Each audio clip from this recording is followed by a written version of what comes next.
Эрхэм сонсогчдод энэ өдрийн мэнд хүргэе.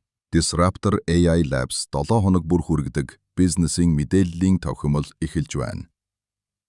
Өнөөдөр бид хиймэл оюун ухаан хэрхэн таны бизнесийн өсөлтийн түлхүүр болох талаар ярилцах болно. Технологи, ялангуяа хиймэл оюун ухаан нь жижиг бизнесүүдэд томоохон компаниудтай өрсөлдөх боломжийг олгож, тэдний хоорондох зайг тэгшитлэгч бол хүч болж байна. Энэ бол зүгээр нэг ирээдүйн ойлголт биш, харин бодит хувьсгал юм. Компаниуд хиймэл оюун ухааныг ашиглан эрэлтийн таамаглалын алдааг 50%, алдагдсан борлуулалтыг 65% хүртэл бууруулж байна. Жишээлбэл, IBM компани үйл ажиллагаандаа хиймэл оюун ухаан нэвтрүүлснээр $160 сая хэмнэжээ. Тэгвэл та өөрийн бизнесдээ үүнийг хэрхэн нэвтрүүлэх вэ?